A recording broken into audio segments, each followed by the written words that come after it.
Varicose veins కి సరైన చికిత్స కోసం సంప్రదించండి ఎవిస్ హాస్పిటల్. నమస్తే రమగారు. నమస్తే జయ. రమగారు, సౌందర్య లహరి చక్కగా ఒక గ్రూపుగా ఏర్పడి పారాయణ చేస్తూ ఉంటారు. తప్పులు లేకుండా చదవాలంటారు. అసలు సౌందర్య లహరి ఏం చెప్తోంది? ఎలా పారాయణ చేయాలి?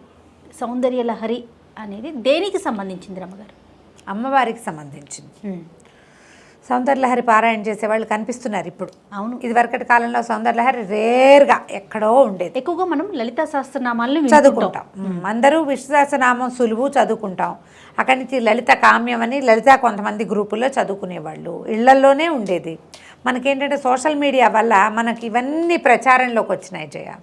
లలితా సహస్రనామం చదువుకుంటే ఈ ఫలితం లభిస్తుందని, గ్రూప్గా పారాయణ చేయాలని, అందరం కలిసి చేయాలని, తర్వాత 1,00,000 కుంకుమార్చన చేయటం, లలితా సహస్రంతో 1,00,000 కుంకుమార్చన చేయటం, ఇట్లా మెల్లిగా అంటే ఎలా మనకి హెల్త్ అవేర్నెస్ వచ్చిందో అలాగే ఆధ్యాత్మిక అవేర్నెస్ నిజంగా వచ్చింది అనుకోవాలి. దీని పూర్తి పట్టం మనం ఎవరికి కట్టాలంటే ఆధ్యాత్మికవేత్తలకి, సోషల్ మీడియాకి. సోషల్ మీడియానే దీనికి కారణం. ఒకందుకు మంచిదే అనుకుంటాను రమగారు. మంచి ఆధ్యాత్మిక ధోరణి వైపు మనసు మళ్ళిందంటే ఆలోచన పరంగా మార్పులు వస్తాయి. మంచి విధానం వైపు అడుగులు వేస్తాం కదండి. అందులో మనం కాంప్లికేటెడ్ చేసేసుకుని పిచ్చ కింద తయారవుతూ ఉంటారు. అదొకటి భ్రమ కింద. పాపం అది కొంచెం కష్టం కాదండి. దాన్ని అది తప్పు అని చెప్పడానికి మీ ఇలాంటి వాళ్ళు ఉన్నారు కదా రమగారు. అంత భ్రమపడద్దంట నేను. అవునవును. సరే, ఏదో మొత్తానికి చేస్తున్నాం అనుకో. ఈ లలితా శాస్త్రంతో పాటు దేవి ఖడ్గమాల చదువుకుంటాము. తర్వాత లలిత త్రిశతి చదువుతాం. చిన్నవి ఉన్నాయి. లలితా పంచరత్నాలు, ప్రాతస్మరామి లలితావదన అరవిందం అని పొద్దున్నే లలితాదేవిని చదువుకుంటాం. రాజరాజేశ్వరి అష్టకం, తర్వాత ఏమో దేవి అపరాధ స్తోత్రం, అర్గళా స్తోత్రం, అంటే బోల్డ్ స్తోత్రాలు ఉన్నాయి. వీటన్నిటికంటే కూడా చాలా పవర్ఫుల్, చాలా అత్యద్భుతమైన విషయాలు చెప్పింది సౌందర్యలహరి. లలితా సహస్రనామంలో మనం ఏం చూస్తాం? అమ్మవారి యొక్క 1000 నామాలు. ఒక్కొక్క నామంలో ఒక్కొక్క ఆమె యొక్క సౌందర్యం కావచ్చు, ఆమె యొక్క శక్తియుక్తులు కావచ్చు, ఆమె యొక్క ప్రతిభ, ఆమె యొక్క అనుపమానమైన ఆమె శక్తి ఒక్కొక్క నామంలో ఒక్కొక్క రకంగా ఆవిష్కరించబడతాయి. అన్నీ నామాలే, ప్రతిదీ నామమే. త్రిశతిలో కూడా నామాలే ఉంటాయి. ఖడ్గమాలలో ఆమె అమ్మవారి యొక్క పరివార శక్తులు, ఒక్కొక్క శక్తి యొక్క నామధేయం, ఎలాంటి శక్తులు ఉంటాయి ఆమె చుట్టూత. దీంతోపాటు మణిద్వీప వర్ణన ఒకటి చదువుకుంటారు చాలామంది. మణిద్వీప వర్ణన తెలుగులో చదువుకునే వాళ్ళే ఎక్కువగా కనుతారు. ఒక పాటలాగా మణిద్వీప వర్ణన పాట పాడుతూ ఉంటారు. సంస్కృతం కనుక చదవగలిగితే చాలా బాగుంటుంది. అది కూడా కొన్నాళ్ళకు వస్తుంది బహుశా. ఈ సౌందర్యలహరికి ఏంటంటే, సౌందర్యలహరిని ఆదిశంకరులు రచించారని ప్రతీతి. దీనికి రకరకాల వ్యాఖ్యానాలు దొరుకుతాయి. సదానందనాథులని వారు చేసిన వ్యాఖ్యానం చాలా నచ్చింది నాకు. ఇది పురాతన కాలం నుంచి వచ్చిందే కానీ ఇటీవల కాలంలో ఎక్కువ ప్రఖ్యాతి పొందింది. పురాతన కాలంలో పాత రోజుల్లో అంతా కూడా ఏంటంటే చాలా పెద్దవారు, తర్వాత ఏమో శ్రీ విద్యోపాసకులు వాళ్ళు ఎక్కువగా దీన్ని చూస్తూ ఉండేవారు. లలితలో ఈ సౌందర్యలహరిలో ఏంటంటే మొత్తం 100 శ్లోకాలు.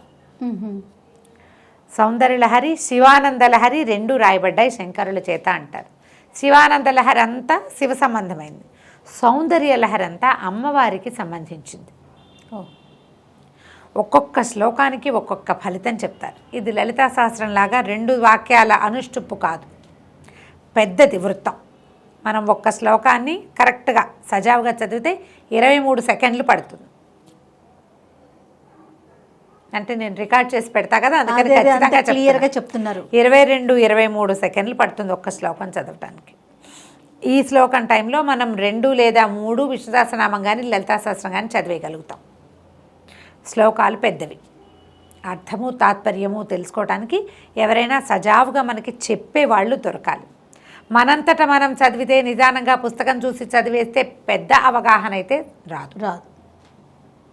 అయినా కూడా కొంచెం సంస్కృతం టచ్ ఉన్న వాళ్ళు, చిన్నప్పటి నుంచి చదివే అలవాటు ఉన్న వాళ్ళు చదివేసుకుంటూ ఉంటారు.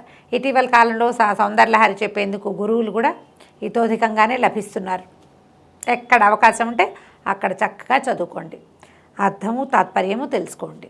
ఇందులో ఏంటంటే మొదటి 50 శ్లోకాలు ఆనందలహరి, తర్వాత 50 శ్లోకాలు సౌందర్యలహరి అని చెప్తారు. మొదటి సగం అది, తర్వాత సగం ఇదని. మొదటి సగంలో అమ్మవారి యొక్క ప్రజ్ఞాపాఠవాలతో పాటు శ్రీచక్రం యొక్క స్వరూపం గురించి తెలియజేస్తారు. శ్రీచక్రార్చన, శ్రీవిద్య, ఆమె మామూలుగా కనపడే బాహ్య స్వరూప సౌందర్యం కాకుండా అంతరార్థం అది మనకు తెలుస్తుంది. తర్వాత శ్లోకాల్లో అంతా సౌందర్య వర్ణన, అమ్మవారి నేత్రాలు, ఆమె యొక్క కనుబొమ్మలు, ఆమె యొక్క ముంగురులు, ఆమె తాటంకాలు, చెవులకు పెట్టుకున్నవి, ఆభరణాలు, ఆమె నవిలే తాంబూలము, వాటన్నిటి ఒక్కొక్క శ్లోకము ఒక్కొక్కటి చెప్తుంది. ఈవిడ ముక్కు, ఆ కళ్ళు, కనుబొమ్మలు ఎలా ఉన్నాయి, ఒక్కొక్కటి ఒక్కొక్క ప్రత్యేకమైన ఆమె యొక్క సౌందర్యం గురించిన వర్ణనే ఉంటుంది. అమ్మవారి నడుము, ఛాతి, పొట్ట, ఆమె నిలువు, ఆమె పాదాలు, ఆమె గోళ్ళు, అద్భుతం. ప్రతి ఒక్క అవయవాన్ని మీద భక్తితో అదేలేండి అత్యద్భుతంగా ఉంటాయి. ఒక్క శ్లోకం ఒక్కొక్క ఆణిముత్యం. శ్లోకానికి 1 గంట కనీసం మామూలుగా అర్థం చెప్పాలంటే అబ్బా 1 గంట పూర్తిగా పడుతుంది ఒక శ్లోకానికి. సాధారణ అర్థం, వ్యాఖ్యానానికి మన చాగంటి వారు లాంటి వాళ్ళు అయితే ఈజీగా 3-5 గంటలు తీసేసుకుంటారు. అంత ఎక్కువ భావాన్ని నిబిడీకృతం చేసుకున్నది సౌందర్యలహరి. దాంతోపాటుగా చాలా శక్తివంతమైనదిగా చెప్పబడుతుంది.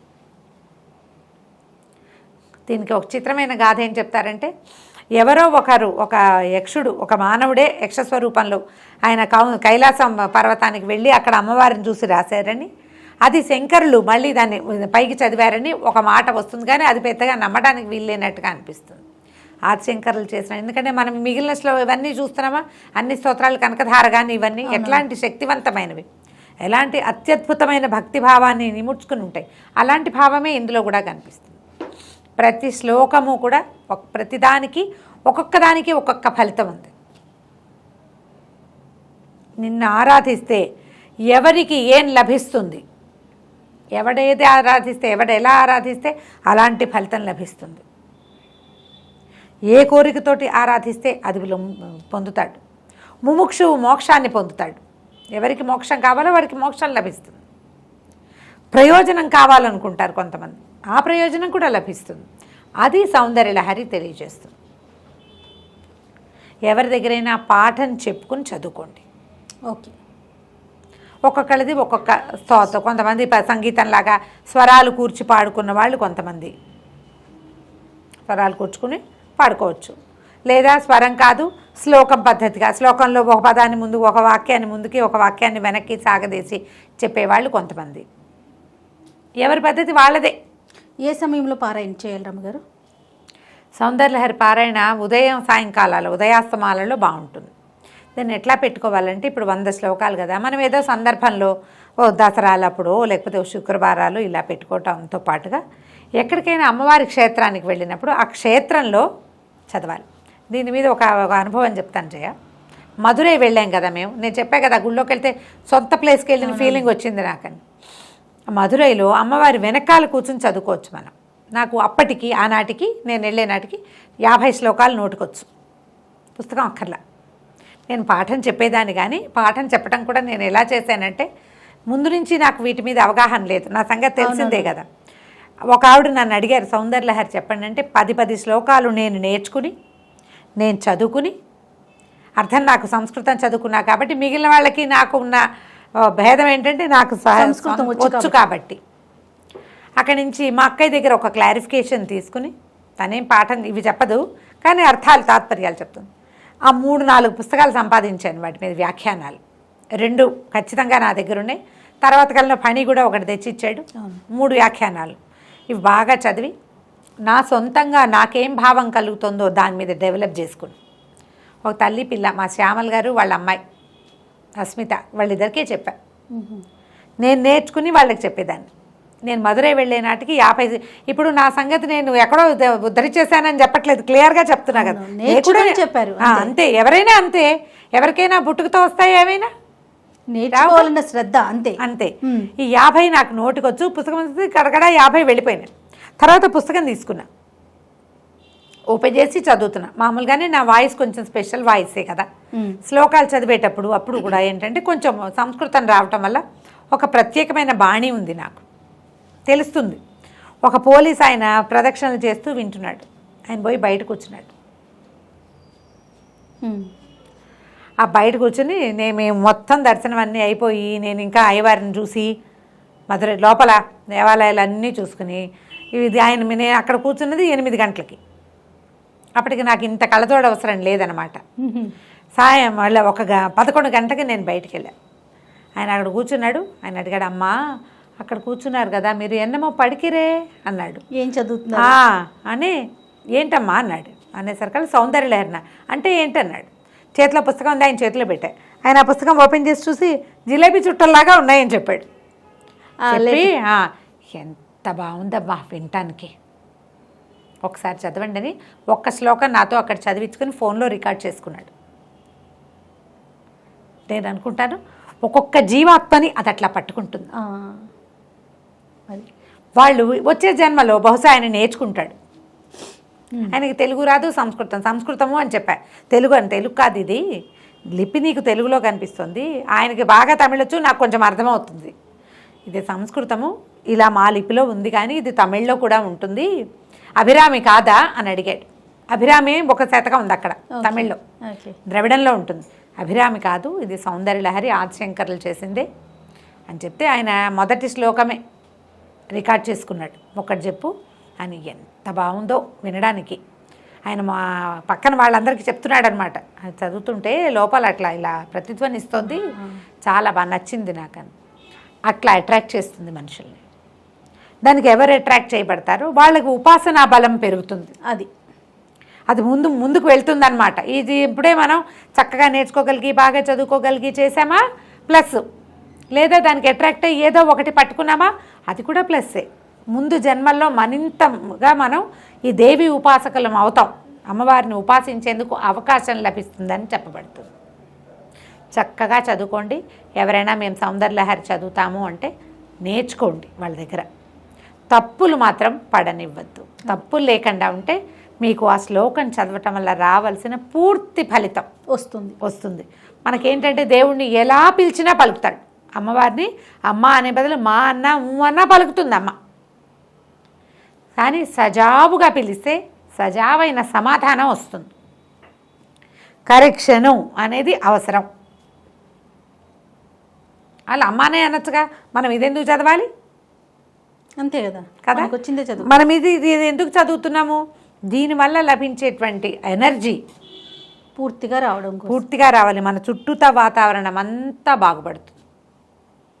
ఇవాళ నేను ఇక్కడ కూర్చోడానికి బేసిక్ మొట్టమొదట నేను వేసిన స్టెప్ సౌందర్యలహరే. ఆమె నన్ను ఇక్కడికి తీసుకొచ్చింది. అందులో నా ప్రయత్నం 10% ఉంటే ఆమె నడిపించిన నడకే మిగిలిన 90%. మళ్ళీ నేను ఉపాసనగా తీవ్రంగా మళ్ళు అవి నేనేం చేయలేదు. చేయలే. నేను ఆ స్థితి దాటేశాను. ఎక్కడికి వెళ్ళినా ఓ శ్లోకం పట్టుకుంటా, హరిస్వామారాధ్య ఇది చదువుకుంటా. ఈ హరిస్వామారాధ్య అనగానే వచ్చేస్తుంది ఎనర్జీ నాకు. అంతే. ఒక్కసారి హరిస్వామారాధ్య అనుకోగా అమ్మయ్య, ఎంత టెన్షన్లో ఉన్నా, ఎంత విసుగులో ఉన్నా, ఎంత ప్రెషర్లో ఉన్నా హరిస్వామారాధ్యే నన్ను సరిగ్గా దారి చూపించి లాక్కెళ్ళిపోతుంది అక్కడికి. ఏదో ఉంటాయి మానవ జీవితానికి తప్పనివి. అంతే.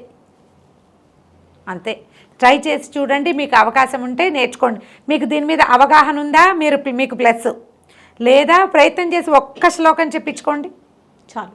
ఒక్క శ్లోకం చెప్పించుకున్నా చాలు. ఆ ఒక్కటి చదువుకున్నా సరిపోతుంది. మొత్తం 100 చదువుకోవాల్సిన పనే లేదు. చదవగలిగారా మహత్తరంగా ఉంటుంది, అద్భుతంగా. ఒకసారి ఆ శ్లోకం చెప్తారా రమ్మగారు?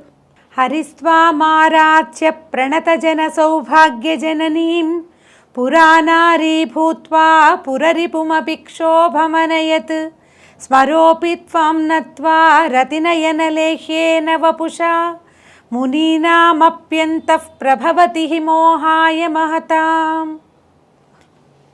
దేంటో తెలుసా అర్థం? హరి త్వామారాధ్య అంటే నిన్ను ఆరాధించి నువ్వు ఎలాంటి దానివి? ప్రణతజన సౌభాగ్య జనని.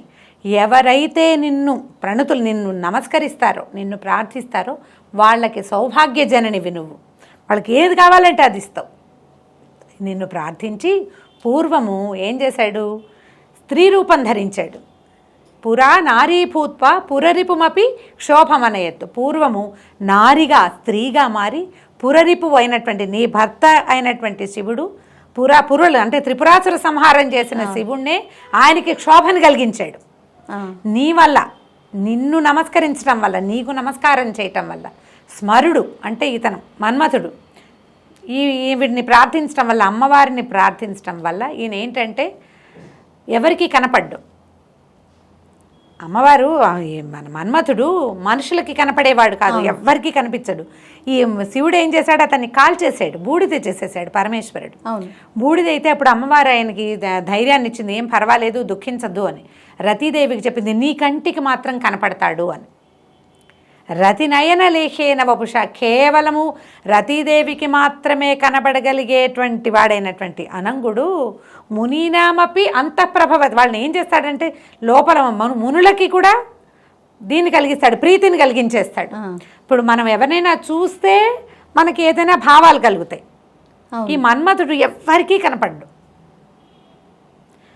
విపరీతమైన మోహాన్ని మునులకి కూడా కలగజేయగలుగుతాడు మన్మథుడు. ఎందుకంటే నీకు నమస్కరించడం వల్ల. స్మరోపి త్వాం నత్వా, నీకు నమస్కరించి చేస్తాడు ఆ క్రియ. నువ్వు అతని యందు ఉంటావు, దాని యందు మునులు మోహింపబడతారు. విష్ణువు నిన్ను ప్రార్థించడం వల్ల, నువ్వు అతని యందు ఉండటం వల్లే ఈ పురారి అయినటువంటి పరమేశ్వరిని మోహింపచేయగలిగాడు. నువ్వు ఎవరి యందు ఉంటావో వాళ్ళు ప్రపంచాన్ని మోహింపచేయగలరు. వాళ్ళ వెనకాల ప్రపంచం ఉంటుంది. అమ్మ ఎవరి యందు ఉంటుందో వాళ్ళ వెనకాలే ప్రపంచం ఉంటుంది. నా శక్తి అంతా ఈ శ్లోకమే. ధైర్యం కావాలన్నా, ఆరోగ్యం కావాలన్నా, ఏం చేయాలో తోచకపోయినా, ఆరోగ్యం బాగుండకపోయినా అంతే మనన చేసుకుంటూ ఉంటారు, తిప్పుతూ ఉంటాను దాన్ని. అది నా వెనకాల ఉంటుంది. ఆ ఉంది నా వెనకాల. నాకు చేతైనవి విషయము, చేతకాని విషయము, వచ్చింది రాంది, ఓపిక లేనిది, సమస్తమైన వాటికి ఆమె నడిపిస్తుంది. ఈ ఒక్క శ్లోకంతో ఎన్నైనా చేయొచ్చు. పూర్తిగా రూమ్ అంతా వైబ్రేషన్స్ వచ్చినట్లు అనిపిస్తుంది రమ్మగారు. ఇది అసలు మనం రికార్డ్ చేస్తే అసలు చెవుల్లోకి ఒకసారి వెళ్ళిందంటే అంతే, ఆటోమేటిక్గా మన వెన్ను సాఫీ అయిపోతుంది. ఆ విద్యా రహస్యం అట్లాంటిది. ప్రయత్నం చేసి చూడండి. ఇది వినపడుతోంది, ఇది ఒక్కటి నేర్చుకోండి.